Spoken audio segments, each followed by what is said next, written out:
Hey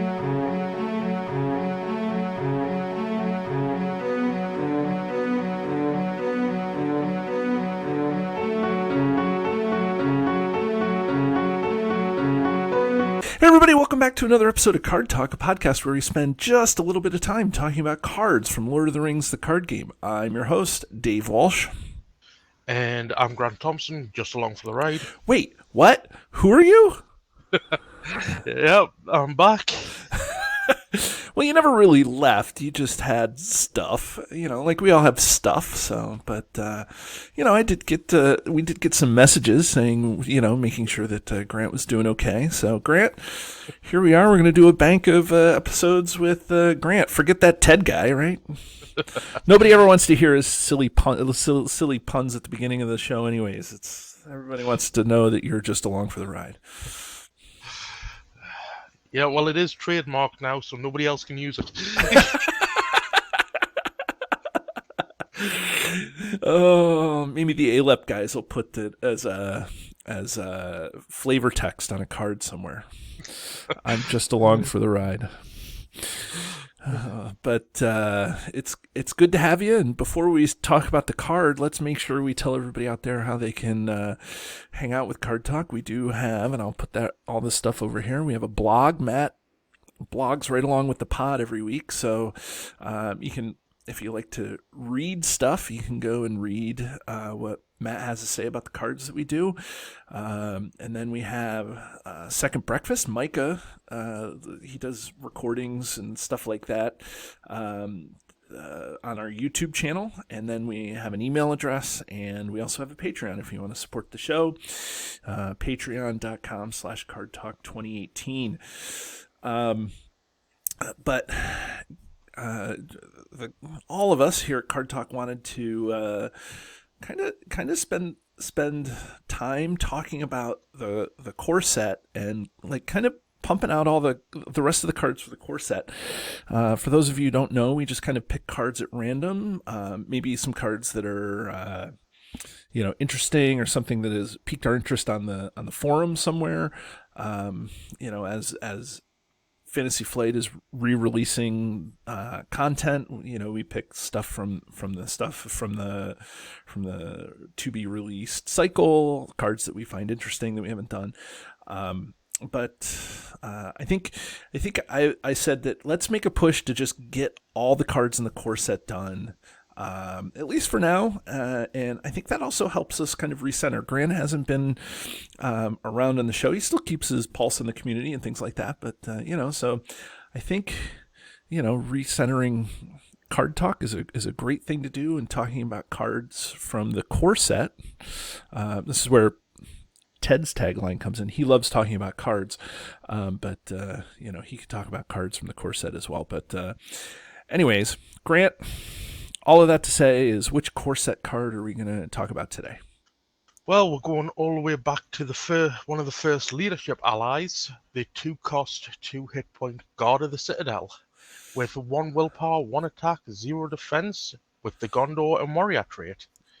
And what else does he do? That's it. Don't you love the core set cards when it's just like, here it is, that's it? He's got a bit of flavor text, but other than that. But the Lords of Minas Tirith still fight on, defying our enemy, keeping the passage of the river from Argonath to the sea, Elrond, the Fellowship of the Ring. Right. Grant, I love it when you read it. Your British accent, I'm sure that you don't feel like you have an accent. It's me that has the accent, but your British accent reading Tolkien just is, God, you don't know that you miss it until it's gone, until it's back here, right? Anyways. Well, Grant, what do you think of the Guard of the Citadel? I mean, when he first came out, he was a relatively cheap chump. Nothing on the Snowborn Scout, but I was just about to mention the Snowborn Scout. But it was a relatively cheap chump that you could use to quest quite safely. But then you add in, say, the event for Gondor, which raises the attack of all characters, and then all Gondor characters get an additional +1 defense, and he could possibly help you kill an enemy. Or if you have the attachment of Visionary Leadership, which came out in the Morgul Vale, it meant that he was questing for 2 instead of the 1, which made him a fairly decent ally for 2 cost. Right, and then what leadership hero Boromir that buffs as long as he's got a resource. Right? Yep. So Yeah. if you put Visionary Leadership on Leadership Boromir, that essentially gives Guard of the Citadel +2 willpower. So that means he's questing for 3 for the cost of 2. Right. And that's not to say stuff like Leadership Ally Faramir that gets +1 to the all willpower. It's also Gondor, right? Yeah. So there's a load of different synergies that could be used to help potentially make this lower class of ally much better. Yeah, and it's funny, and Grant, it's good to have you back because like I remember having these conversations with you like this years ago, like because I would say, well, all of those buffs that you mentioned, Visionary Leadership, Boromir, for Gondor. Right. For Gondor is nice because it's in the core set. I mean, those are all good buffs, but they buff any Gondor character. It's not just specifically the Guard of the Citadel. That's true. And so, like, when you're building a deck, and you have a limited card pool, okay, I think that this Guard of the Citadel is okay. But then when you get a more expansive card pool, you start expanding things and you find different things. Like, I think that this card gets replaced with some of the maybe more flashy Gondor characters because they're still going to get those buffs that we talk about. Oh, yeah. So I mean, that's what I'm saying. He's for the core set in a little way beyond, he's great. He's even going back to just having him there as a body for, say, to reduce the cost of one of Ted's favourite cards, the Citadel Custodian. Yeah, right? Yep. It reduces that cost by 1, but no, you do tend to replace him. And that's not to say that he's not a cheap and throwaway ally. It's because that other card may make your deck slightly better. This card doesn't really add to the deck, but it doesn't detract either. Yeah, and I think that's like he's pretty okay, and I think his value is in a limited card pool more than an expansive one or a complete card pool. I don't know if there's any veterans out there that have a complete card pool that put the Guard of the Citadel in their deck other than just in like a Gondor Swarm deck where they have all those buffs that you're talking about and they want all the allies, as many as they can get, so they can just keep pumping them out. And it's in Leadership, which is a primary Gondor sphere, so it's fine. But I think the value of this is with the limited card pool. I just started teaching a new friend of mine. I've just been starting to teach a friend of mine how to play this game newly. He's not a new friend, but anyways, the point is that like the Guard of the Citadel comes out because we're playing the core set with his core set cards, and we're like, yes, that's good because I'm teaching him chump blocking and like he's never played card games before, so like the Guard of the Citadel is great. It's fairly costed, it has 2 hit points, so it doesn't get killed by the goblin sniper right away, and it's a decent chump block because you don't have a lot of money invested in it. No, again, Snowboard and Scout, like you pointed out, is better. And so, but I think that once you get past, a certain point, you're like, well, there's a lot better Gondor cards. Like, what are you using this for? For attacking?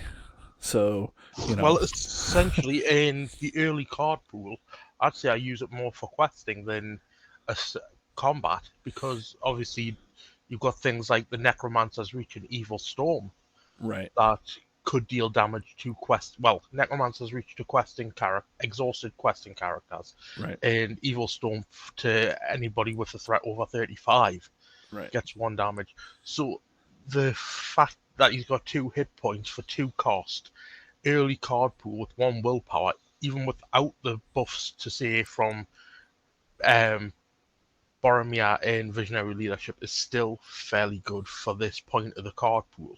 Right. And so then, you know, and because he's so chumpy, like you don't put anything on him specifically to buff him. Like, I mean, there's things that can go on him. Squire's Helm. Let's see, he's a warrior.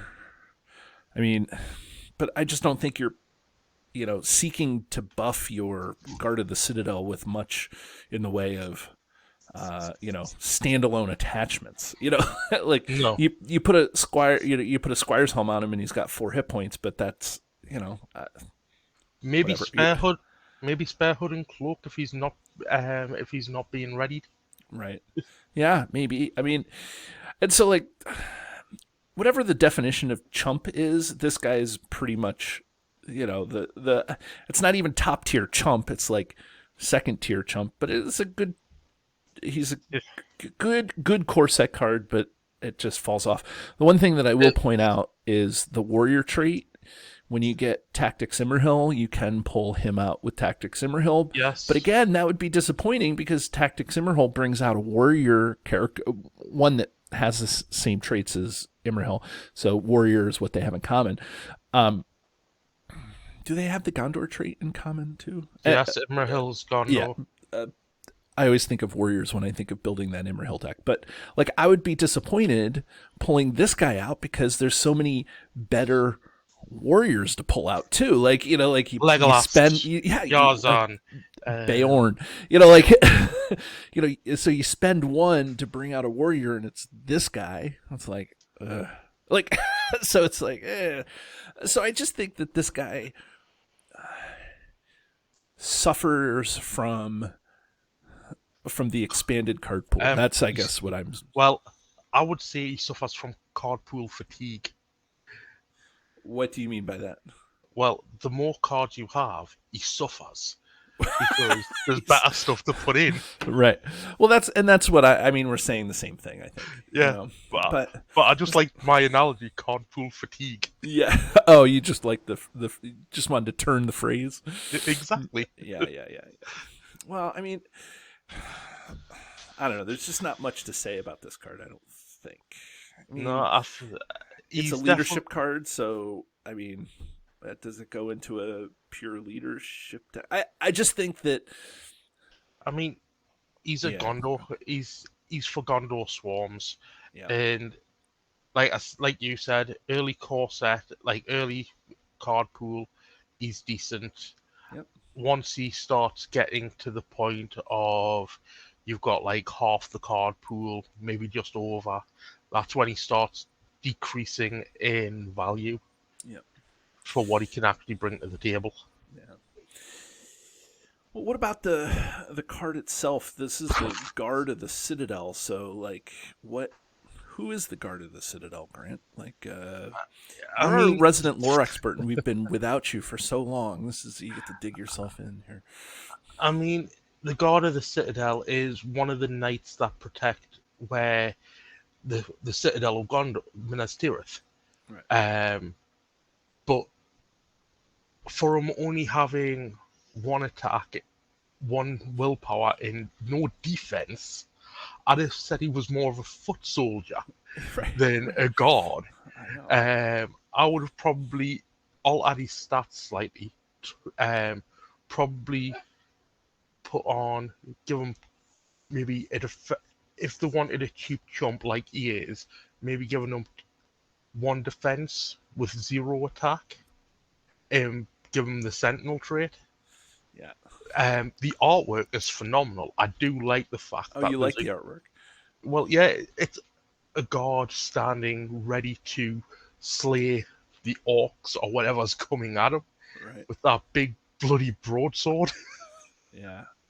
I like the artwork. I don't love it, but I like it. It's not the best artwork, but it's definitely half decent. It's intimidating, maybe. Well, that as well. I don't know. Yeah, I mean, again, and we used to talk about this back in the day, like episode 10. Like this is an early card pool art piece of artwork. This was before they found Magali. This is before they found Smirtu. All these amazing. So, it's good art. For me, it's good art. I can't draw, but my critical eye, whatever that's worth, it's all right. It's not horrible, I'll say that. But yeah, I don't know. So should we ring this card? Sure, let's ring them. It's been a while. I know, it's been a while. So, Grant, in case you've forgotten or in case you didn't know, we have a highly scientific yet arbitrary system where we ring a card on a scale from 1 to 10, where 1 is the one card to rule them all, or one of the best cards in the game, and a 10 is a card that we throw back into the fiery chasm from whence it was made, or not a very good card in the game. So, Grant, it's been a while. I'll even give you a choice. Do you want to go first or second? I'll go first, and because of all the reasons we have stated, I'm going to give him 7 rings. Okay. And I'm going to be even a little more harsh. And I'm going to say that this guy even more quickly loses the luster of a chump that you want to use, the 2 cost. I think that if you're looking for Gondor characters to help you do stuff, you're looking for like Defender of Ramos, Honor Guard, those Gondor characters to help you defend. This guy's not that. If you're looking for chump blockers, you're going to like Squire of the Citadel, Envoy of Peligir, Snowborn Scout. So it's just the broad card pool has really taken this guy out of play. So I think if it was just the core set, I'd put him in middle of the road. But because I have to, he just doesn't inspire me to include him in very many decks, any at all. But so I'm going to say he's an 8. He's worth something, but he's not worth much. So maybe even a 9, but I'll stick with an 8. So there you have it, everybody. Grant, welcome back. It's been a while. How did it feel to get back on the horse and do your first card here? Well, it's like I say, it's been a while, and I'm glad I haven't really lost me touch, so to speak. But we'll find out. Once you're on the ride, you're always on the ride, right? Well, isn't that the truth? Yeah. Okay. Well, everybody, join us again as we talk about more cards. Have a great day. Do you love the content? Here's what you can do to stay connected. Become a patron. The money collected through Patreon goes into keeping the lights on here at the podcast. We love our patrons, and you can join at many different levels. Visit patreon.com/cardtalk2018. You can subscribe to us, whether you're watching our YouTube channel or you're listening to us in your favorite podcatcher. Hit the subscribe button to get notifications of all our new episodes. Didn't know we were an audio podcast? Find us by searching Card Talk to get access to our 120 plus regular episodes. Didn't know we were a video channel? Find us by searching Card Talk LOTR LCG on YouTube. And there you can find not only our regular episodes, but you can find our bonus playthroughs and other content related to the game. Want to get a hold of Ted, Grant, or myself? Feel free to email the podcast at cardtalk2018@gmail.com.